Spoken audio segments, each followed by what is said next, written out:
Hi. Screen share.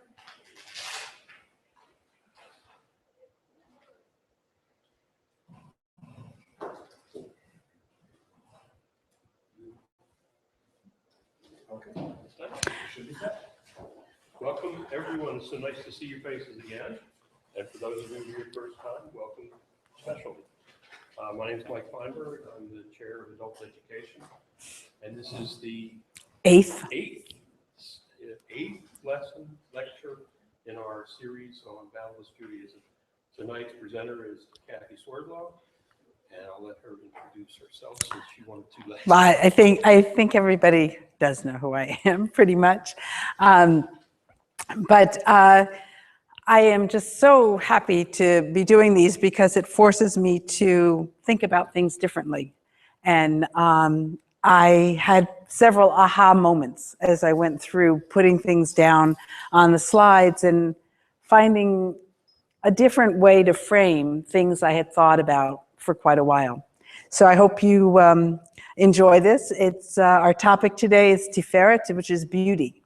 And we're going to take a look at it in very broad terms. We're going to look at the definition. Our calendar piece is going to be on Shabbat. Our text piece is Shir HaShirim. The liturgy piece is Lecha Dodi. And Musar and practices we're going to look at two of them. One is humility and the other is caring for guests. And our history piece is going to look at Jewish arts and music. So it's quite a vast thing we're going to talk about, but hopefully it will all tie together for you. And I apologize going forward because I have a bit of a cold. I spent the whole weekend in bed resting, hoping to be well for this week. So here's our graphic, again, of all the topics. And I wanted to just point out to you that Tiferet is right there in the center. At the very top, you see Keter, then Da'at, and then Tiferet. And I want to point out that it's directly below and centered between Chesed and Gevurah. And we're going to talk about those a little bit more detail. So the brief definition is that it means beauty, and beauty as it relates to glory for God.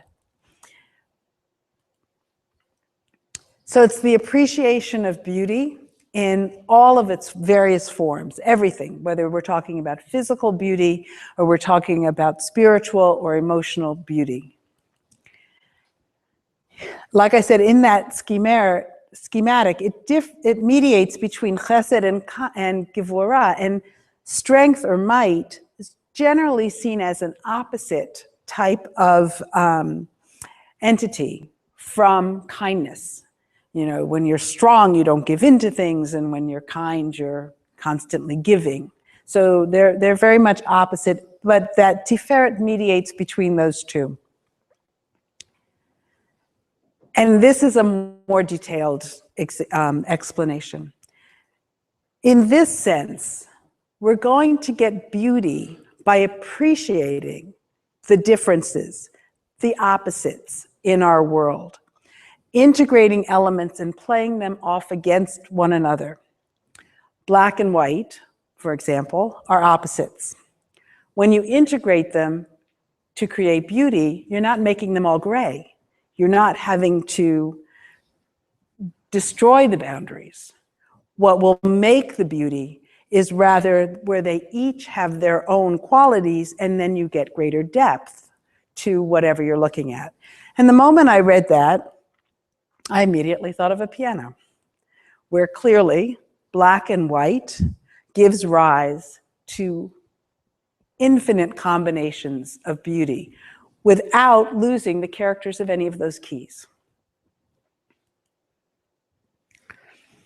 Which also made me think of this thing I have thought about for a long time, and I've used it in various settings, especially when I talked with interfaith groups. I would often talk about diversity and beauty. So here's our world. it is diverse. There isn't one kind of flower. There's not one stamped out human being. We're each all uniquely different. There's all sorts of trees. There's all sorts of very diverse creatures, plants, habitats, and so on. It becomes our task as we strive for Tiferet, for beauty, it becomes our task to honor and to appreciate all of that great diversity, not only in our world, but in each other. And that when we're doing that, when we're respecting and honoring and appreciating each other's diversity, we're really appreciating that idea of B'Tselem Elohim, that each one of us, in all our differences, have a common thread of being created B'Tselem Elohim, in God's image.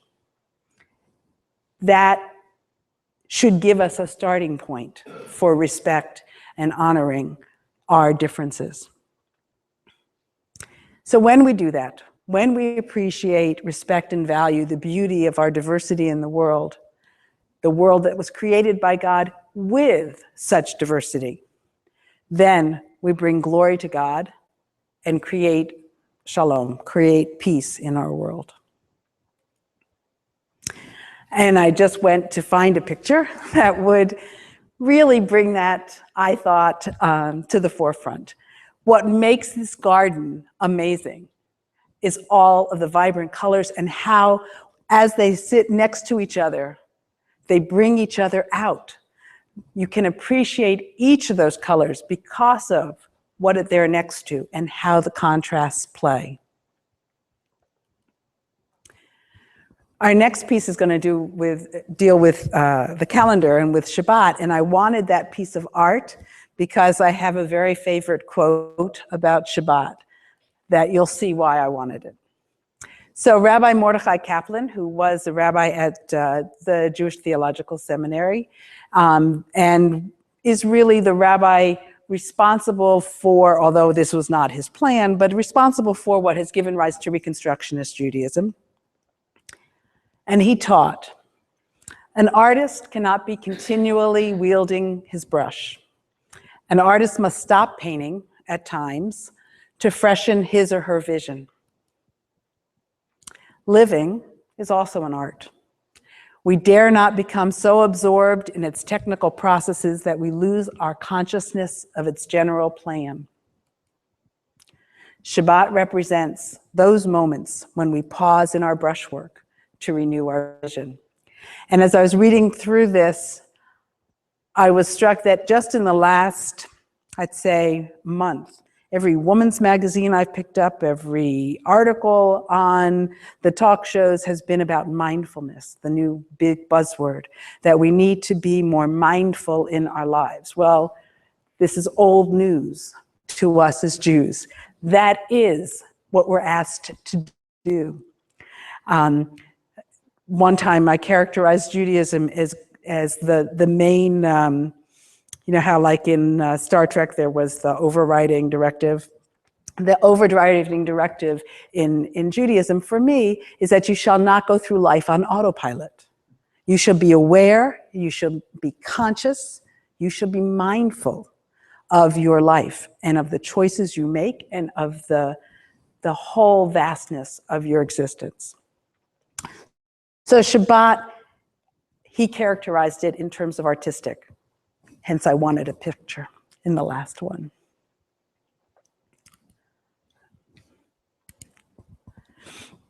Shabbat Kodesh, Shabbat is holy. We talked, I know, in several different ones about how the word holy, Kodesh, means set apart. So we've been able to take this day and say this day, although it looks no different on the calendar, it looks no different on your watch, we will make it different. We will set it apart, make it holy, make it different than the other days. It's a day of being as opposed to a day of doing. We're not pursuing any greater goal. We're not working towards something. We are just being in the moment, being with Shabbat. It's really a day in imitation of God. When I would teach in the lower grades, I would say, what's the one holiday God observes? Shabbat. God, we're going to imitate God. God rested on Shabbat, and we're going to rest on Shabbat. It's a day that brings us a glimpse of what life can be. The beauty of this world, a glimpse of the divine, a glimpse of the world to come. And we try to prepare as much as possible so that we have the opportunity to be in the moment on Shabbat. So prior to Shabbat, we're busy cleaning, cooking, bathing, preparing, getting out the best things that we have to wear. And best is relative. If you only have a limited number of items that you possibly wear, well, one of those will be special, and that will be what you wear on Shabbat. When my children, I have 4 children that are very close in age, and when they were little, they knew it was Shabbat because every other day of the week we sat down at there were 6 of us, so we sat at the dining room table. We all had placemats, but on Shabbat we had a tablecloth, and they knew that if there was a tablecloth, oh, it's Shabbat. So it's those things that we do to mark the day. Our best dishes, our best food, and we get ready to greet our guest, and really Shabbat is our guest for the weekend, or for the day. So Shabbat in the Talmud. Rabbi Shimon ben Lakish taught, this is from the Talmud, the Shabbat day came before the Holy One and said, Creator of the world, every day has a partner. Sunday has Monday, Tuesday has Wednesday, Thursday has Friday. Oh, I have no one. I have no partner. The Holy One replied, Israel will be your partner. And then when Israel stood at Sinai and God said to them, remember my promise to Shabbat that Israel will be your partner. This is why in the Torah it is written, remember the day of Shabbat to keep it holy. So that was his explanation of who was to be Shabbat's partner. Very famous Zionist author, Achad Ha'am, born Asher Ginsburg in Ukraine, 1856, 1927. He was the central literary figure of Zionism. And he said, more than the Jews have kept Shabbat, Shabbat has kept the Jews. What did he mean by that? How did he mean that? This idea that there was this set apart time when Jews would come together for a common purpose, no matter where they were, they'd have this opportunity to regroup as a people and come together at the end of every week. So even though they were in far-flung places throughout Europe after the diaspora, they were able to stay connected through this idea of Shabbat. And they were able to sustain their Jewish identity, no matter how much they worked in community or what they were doing. This was the day when they remembered that they were a community. Sometimes a community within a community, but nonetheless, Jewish community. And so throughout time, it really has been the Institute of Shabbat that has kept the Jews together as a community. So let's take a look at Shabbat evening. In Jewish life, all days begin in the evening. So at sunset on Friday evening, well, really prior to sunset, candles are lit prior to 18 minutes prior to sunset. It's a time when the family gathers together, time of blessing and appreciating one another. Again, you shall not go through life on autopilot. You shall not take advantage and take people for granted. You shall recognize everybody's strengths. And so it's a time of blessings, husband to wife, wife to husband, sons and daughters.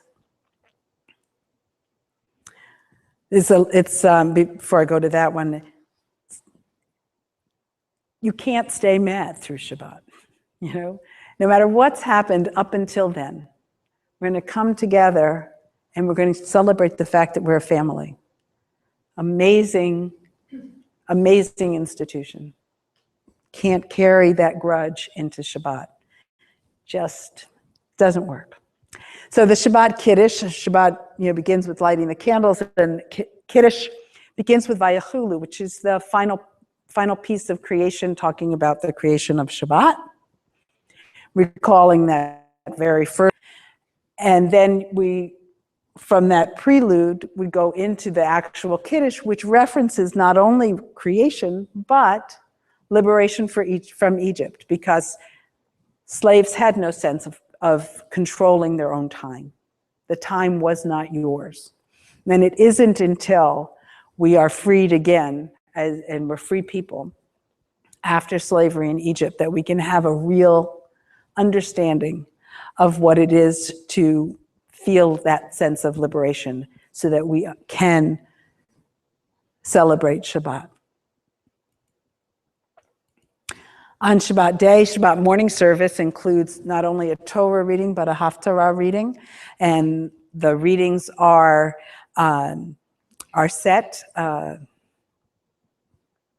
There's one little fact I don't know. When did that division of the Parshiot come to be? It's a long-term process. Long-term process, but no matter where you are in the world, everybody is reading the same parsha each week. So this week we will meet and read Bishalach, the Song of the Sea, and every Jewish community will be reading Bishalach. I've been taught that the rabbis gather the calendar and decide 10 years in advance. One of the calendars are cited much further now. Right. There's a calendar that we have now is 1,500 years old. Right. I mean, The readings? No, Nope. that as well was set a long time ago. There is difference, however, between Israel and the diaspora, because our holidays are usually Right. 5 per day, and that can throw things off. Right. We're But we, still very close. right, and we get back on track very, very quickly. Right. The Shabbat afternoon service also includes a Torah reading. However, it makes us look forward to the next Shabbat. It's a little taste of what will be next Shabbat. We'll read next week's Parsha. Shabbat evening service concludes with Havdalah, which I got to talk about last time I gave this lecture. Oh, I guess that was it. Anybody have any questions on Shabbat? Okay. So now our text is going to be Shir HaShirim, and it's one of the texts that not everybody is as familiar with, not like one of the 5 books of Moses. It's one of the books of what's called the writings. So the Hebrew Bible is Torah, Nevi'im, prophets, and Ketuvim, the writings, or Tanakh, the beginning parts of each of that.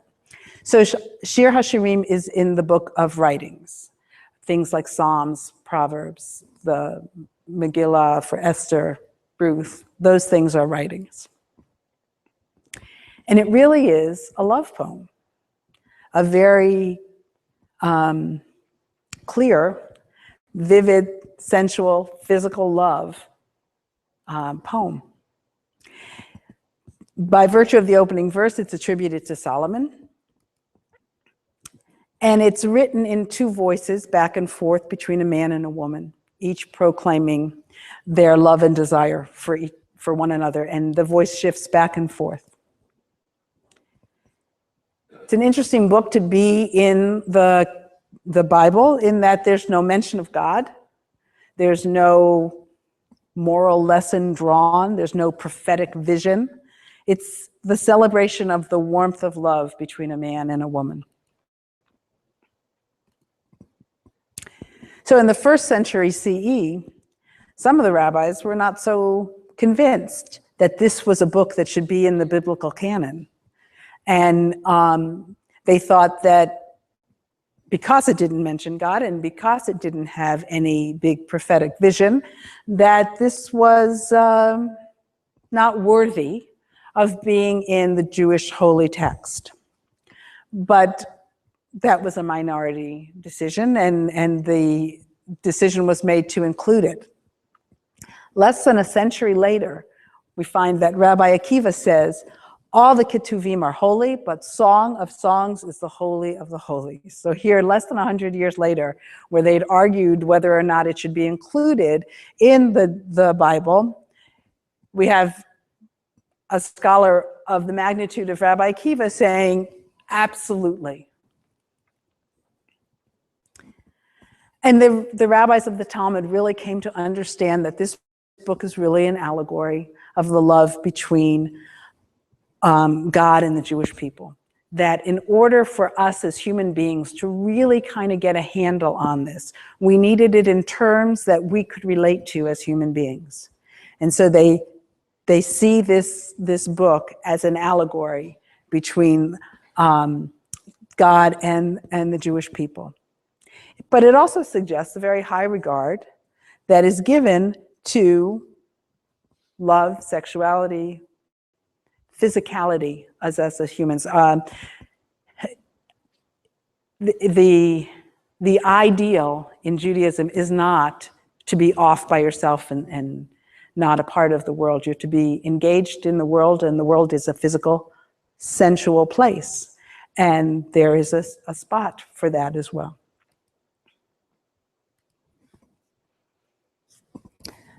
Looking at what other people have said, this is a quote from Maimonides, where he's explaining this idea. And it says, what is the proper form of the love of God? It is that he should love the Lord with great, overpowering, fierce love, to the extent that his soul is bound to the love of God, and he dwells on it constantly as if he was lovesick for a woman, and dwells on it constantly whether he is sitting or standing, eating or drinking. You know that feeling when you can't get that person out of your mind. This is how you love God. Even more than this should be the love of God in the heart of those who love him, dwelling on it constantly, as it is said, with all thy heart and with all thy soul in Deuteronomy. And it is to this that Solomon refers allegorically when he says, for I am lovesick, which is a line from Song of Songs, and the whole of Song of Songs is a parable on this topic. We read Shir HaShirim on the intermediate Shabbat of Pesach because it is a very, many of the descriptions are of natural beauty in terms of flowering and budding plants and springtime, and what's the springtime in all one's hearts turn to fancy, that sensuousness of the spring and feeling so head over heels in love. And so it fits well with Pesach, which is the holiday in the spring. And for the Kabbalists, for the mystics of Tzfat back in the 1500s, they also would read it on the eve of Shabbat. And so from there, that's my segue into the next section, because we're going to talk about L'cha Dodi, which is written by a Kabbalist and has much of its imagery from Shir HaShirim. L'cha Dodi is really a central piece of the liturgy of Kabbalat Shabbat. It's like it is what we work up to in Kabbalat Shabbat. And I remember standing, Tzfat is way up a mountain. And to get there, you kind of meet yourself coming back and forth on this road, and it's like you look over the side and you wonder you're going to make it to the top. But when it got up to Tzfat, I was standing and looking out over this beautiful valley. And I thought to myself, I could understand how they could envision Shabbat coming as the bride, as the shadow crossed the valley below. Be like a bride coming past you, on a Friday night. And it's based on a Talmudic account that appears in the section Shabbat 119a. Rabbi Hanina would wrap himself in his cloak and stand at sunset of Shabbat Eve proclaiming, "Come, let us go forth to welcome Queen Shabbat." And Rabbi Yanai put on his Shabbat cloak on Shabbat Eve and exclaimed, "Come forth, O bride, come forth, O bride." Lecha Dodi is talking about the bride coming. And so there was a 16th century poet, Rabbi Shlomo Halevi Alkabetz, used this account to build his brilliant poem, Lecha Dodi.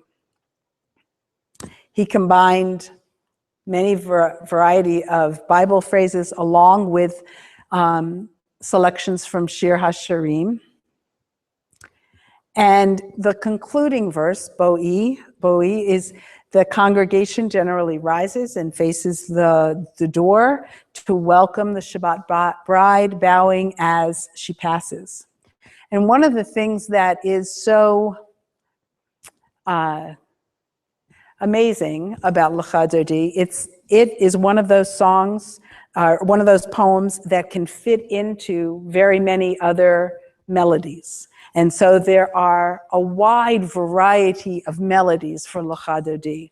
I have heard it in everything from what amounts to a march to very melodic pieces. So the theme of Shabbat as bride of the Jewish people comes directly from that allegorical nature of Shir HaShirim. So I found a clip that I really, really like. Oh, where'd it go? What do I do? Yeah. Okay. So I found a clip, and because we're doing art and music, you're going to hear a lot of clips. But this is one of my favorite pieces of music. And this is the Maccabees, Rabbi. Hopefully it's, I have to get this moving, I see. And we skipped one. Okay. Let's see if I can, hey, stop that. I had it with just the little link, and Rabbi made it look pretty. But let's see if it works.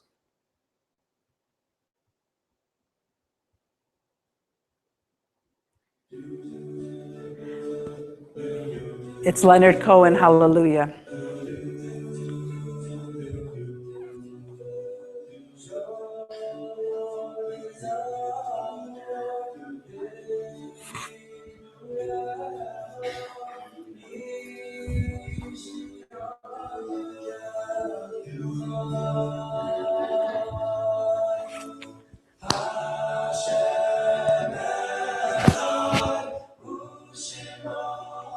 We can sing along if you know the music.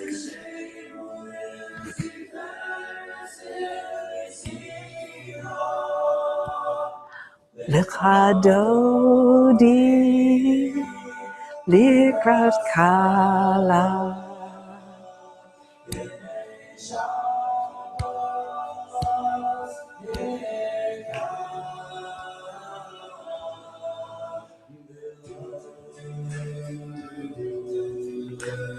I really couldn't resist.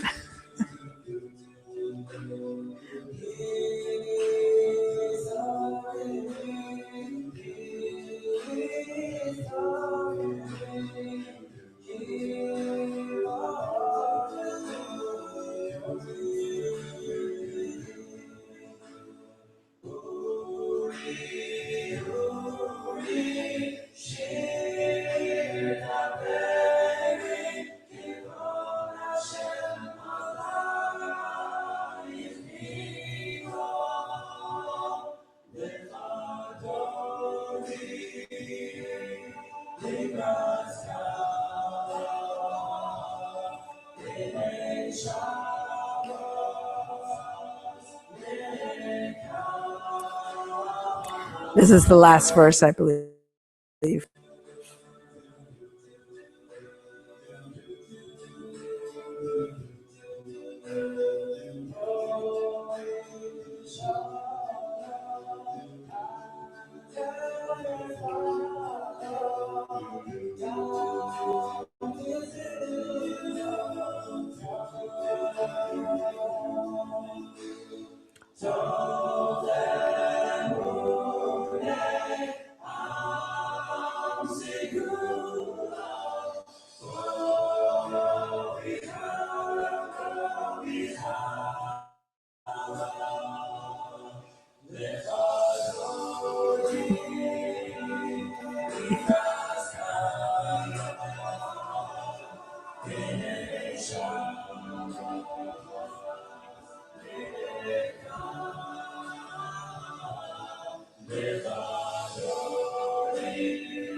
Now, do I have to exit? Okay. Isn't that? I thought that it captured really the spirit of that piece, aside from just loving that music. No, that's okay. The other slide just says we're going to talk about these two things. So first, we're going to talk about how we welcome guests. And in Hebrew, it's hachnasat orchim. So what's the connection? Just as we welcome Shabbat, so we're obligated to welcome guests. The biblical model for how we are to receive our guests goes back to Abraham and Sarah, and how Abraham, there's the story about going out to meet the guests, and they come in, and he immediately goes to Sarah, please make some food, we have to serve them, and sat with open tent on the side of the road so that he could welcome guests. Human beings are guests in God's house. And just as God cares for us, just as God welcomes us to this world, so should we welcome others. In Jerusalem, at the time of the Shalosh Regalim, so there were 3 times a year that everybody needed to go up to Jerusalem, Passover, Shavuot, and Sukkot. So the Jerusalemites, and Rabbi gave a whole sermon on this a couple of weeks back, but they opened up their homes to their fellow Jews that were coming to offer sacrifices at the temple. In the diaspora, once we were outside the land of Israel, hospitality to strangers really becomes a very vital fact of life for the Jews that are living dispersed throughout the countryside and the countries. There was a lot of merchant traveling, a lot of going back and forth, and you could depend on the next Jewish community being there to give you a meal, make sure you had a place to stay. And in fact, the idea of Kiddush at the synagogue at the beginning of Shabbat and at festivals, really, Kiddush was something you would make at home before you would have your meal, but began to shift over to the synagogue so that it could be a welcoming way of greeting people who were visiting the area from far away.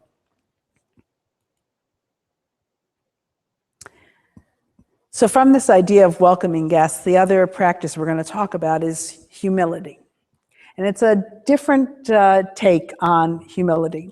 And I very much love this teaching by Rabbi Simcha Bunim. He was a Polish Hasidic rabbi.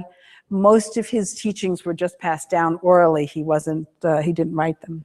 And this is what he would say. Every person should always have 2 pockets. In one pocket, a piece of paper saying, I am but dust and ashes, a quote from Genesis.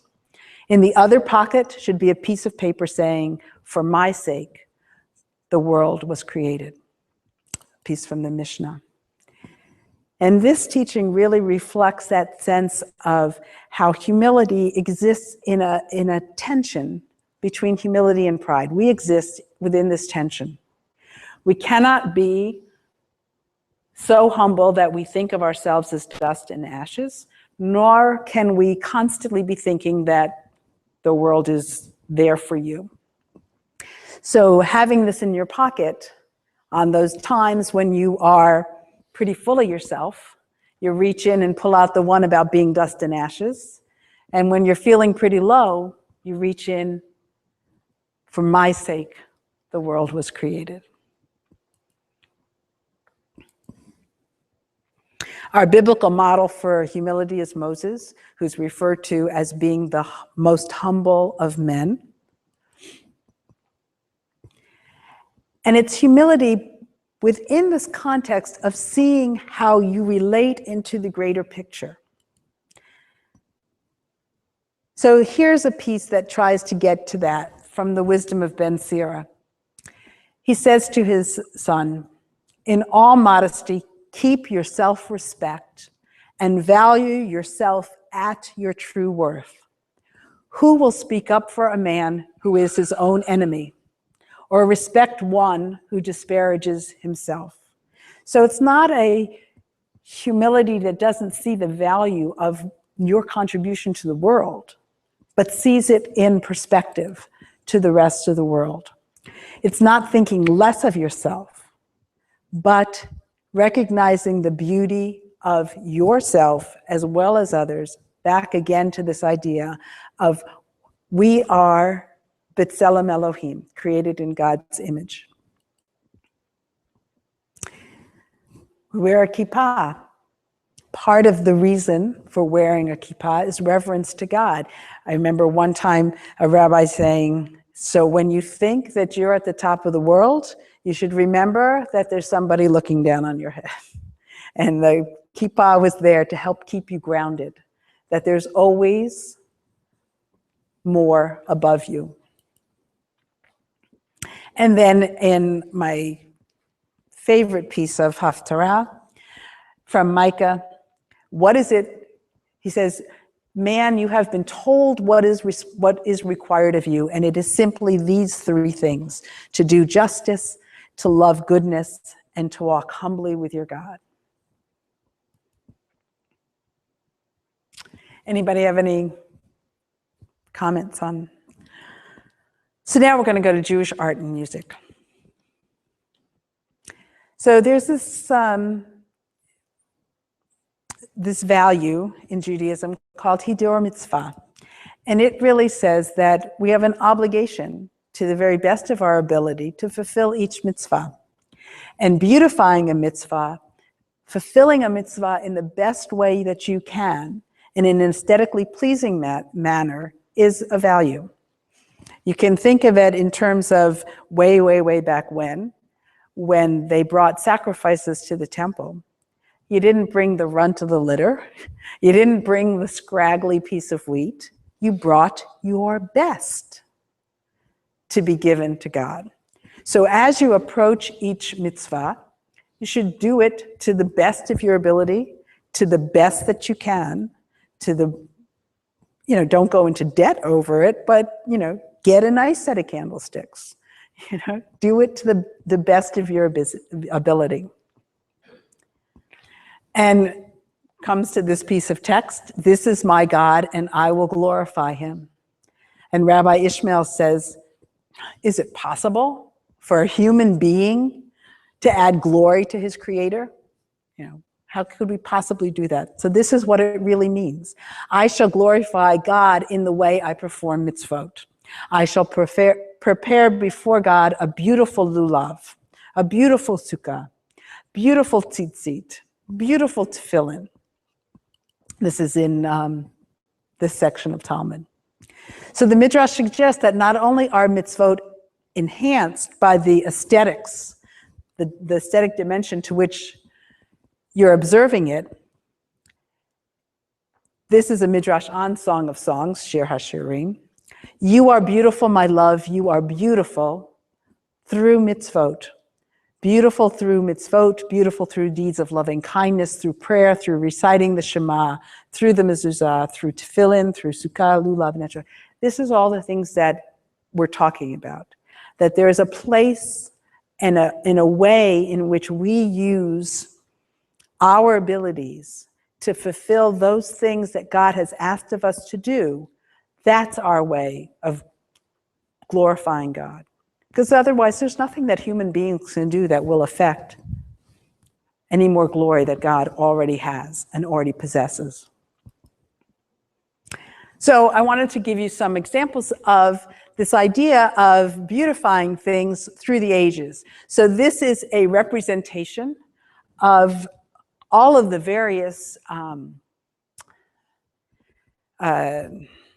directions in the Torah as to how you built that menorah in the wilderness, and then what the high priest would wear. And you see that it's very colorful. It has lots of different stones. It has lots of elaborate carvings, all going back to this idea that we want things to be beautiful in our appreciation and respect of God. Here's a rendition of what the temple in Jerusalem looked like. It was not a plain little shack. It was clearly a building worthy of housing God. And then I just found some other ones. This is the Subotica synagogue in Serbia. It was built in 1902. Here's the Jubilee synagogue in Prague, built in 1906. We carry that idea of the special clothing of the priests. We have incorporated that into the special mantles on the Torahs themselves. Every synagogue, this is you go to a new synagogue and you wait for the ark to open so you can go, oh, what kind of Torah covers do they have? Seem very beautiful ones. Here's Sephardic tradition. I just want to kind of show you that one because the Sephardic is not, it's encased in a very elaborate metal, and then it kind of opens and unfolds. Here's the Chagall windows. This happens to be the Joseph window down at Hadassah Medical Center. Here's an example of a blessing for the home with this very elaborate paper cut, which was an art style of Jewish people. Here's an illuminated Haggadah from the 14th century in Spain. And you can see that it's got even gold leaf on it, and the Haggadah you could pretty much follow, but it's got all sorts of elaborate drawings throughout it. So really throughout our history, starting from back at the time of the tabernacle, through the temple, and then on, you see this expression of Jewish art. And the same is true in terms of music. Music has really been an integral part of Jewish life from the Bible to today. We don't generally think about it that way, but the idea that we chant is musical. The Talmud teaches, for example, that if one reads scripture without chant or studies Mishnah without melody, of him it is written, I gave them laws that were not good, because melody adds not only to the beauty, but even to the quality of the words. So when you often see pictures of people studying, you hear this sing-song type of background noise as everybody is studying.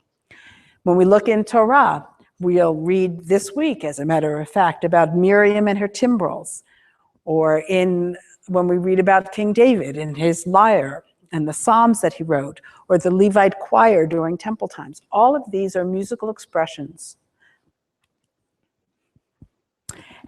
And throughout the diaspora, Jewish music's been influenced by the various cultures that they found themselves. So more traditional Jewish music has more of a Middle Eastern flair because it's a Middle Eastern country. The Ashkenazi is more Eastern European, and then of course, Spanish communities and Mediterranean communities are very much influenced by Spanish music. When we read Torah and Haftarah, we read it with trope. And the trope not only helps us get the words right and put the correct accent on the correct syllable, But these were the notations that were applied way back in the 10th century. That's when this whole system by the Masoretes, who were the careful preservers of the text. And they indicate musical phrases to the text. And when you're learning trope, not only does it, like I said, help you get the right syllable and identify the word correctly, it also flows the story along. There are times when it stops you short, gets your attention, and other times when it flows through. The notes look the same, whether they're in Haftarah or Torah, but the way that they are sung varies from community tradition, from the one book of the Torah to the Haftarah and to the Megillot. There are different musical notes applied to each trope depending on the book. The trope for is dirgeful. The trope for normal Haftarah is very melodic. Torah is a little choppier, not quite as carefully paced. So I thought I'd give you an example of Torah trope. This is, oh, we're going to get into this. Okay. See if I can, where's my, no. The mouse is showing up everywhere but where you need it. Right. It needs a finger. So if you ever wondered how you would ever possibly learn Torah trope. I think it had to wait to load before we. Ah, okay. There was a cantor who made a little song about it. And it's the Torah song. I want to share with you a little song that I wrote to help you memorize. I love the little things. Music by the Masoretes via Poland and Lithuania. So this is an Ashkenazic.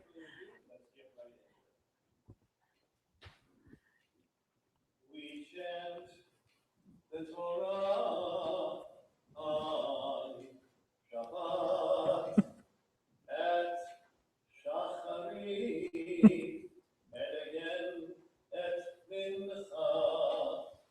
But that's not the only time we chant during the week.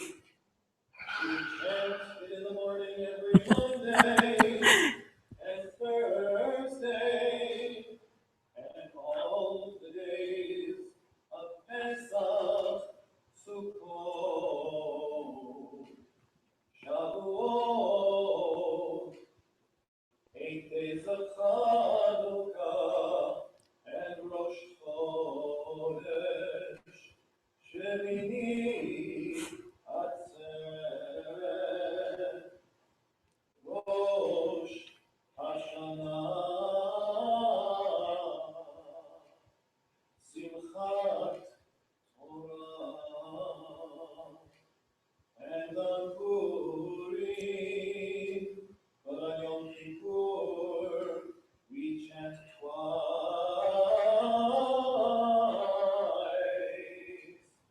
At Shacharit, and again at Mincha, and at Tisha B'Av, and other fast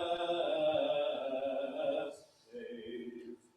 We also read twice, and some even say to read on Yom Ha'atzmaut.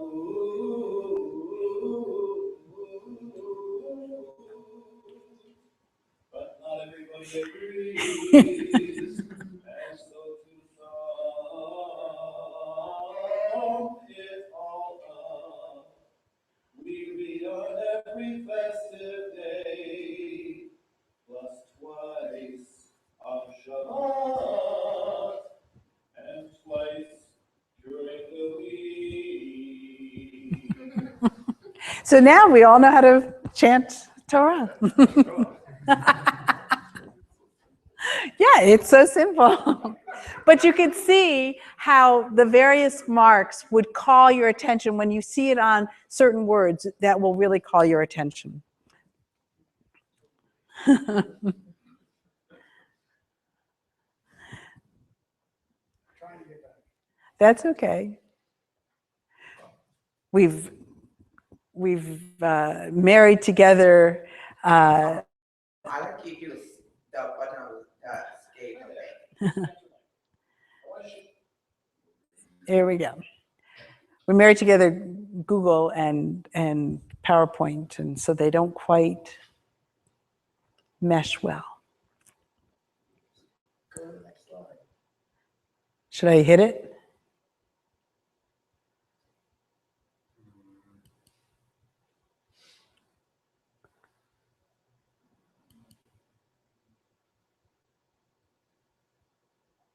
I'm quite sure why I made this full size. Should we go down to the bottom? Please wait for a moment while we get this set on to the next one. So some of those Torah trope marks were pretty fancy, and especially the ones at the end occur very rarely in Torah. And every time I'm chanting and I get one of those, I have to go back and listen to it because you don't get to do it very often. Like that really squiggly one, and the last couple were very rare. Just a moment, please. We need to get to 42. I'm working on it. I know. You're really being slow right now. So fast to do something. Very fast when it sits on the desk. Close. Come on. Cathy, to inspire other people or people here for sure, to start reading Torah, there's phrases. Yes. There's melodic groups of those notes, and when you can put together a phrase, it just like, it like cascades, it just moves. Right. Oftentimes, If you'd like to learn how to change Torah, you're welcome to go to the Temple Israel website, Right. where you will find a web app that will not only teach you the trope, but will put you through some exercises to help you practice those very phrases. so one of the things that oftentimes Torah or tutors, B'nai Mitzvah tutors do with kids is teach them those phrases and use a highlighter of different colors so that they can begin to see the things that are going to sound the same.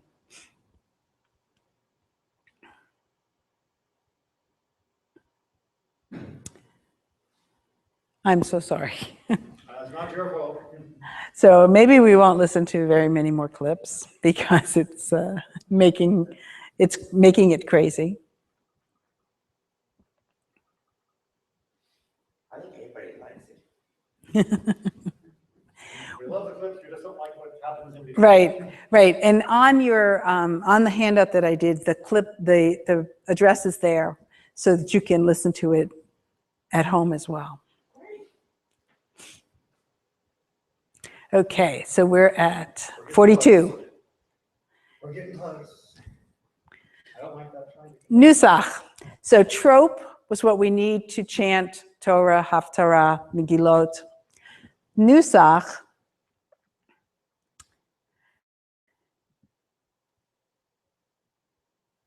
is loading. Is the melody that we use for the various services.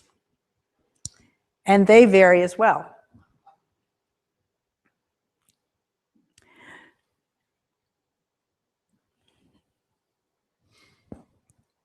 Nusach.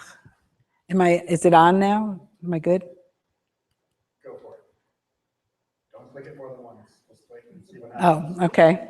I think got a little loading bar at the bottom. Oh, I see. Yeah, so if you look at this later on, this presentation, I'll have all this dead space time where I'm just like talking.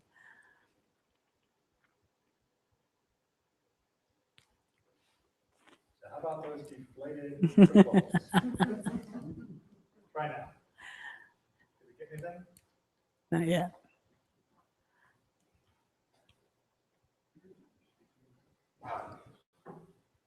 This is really being difficult.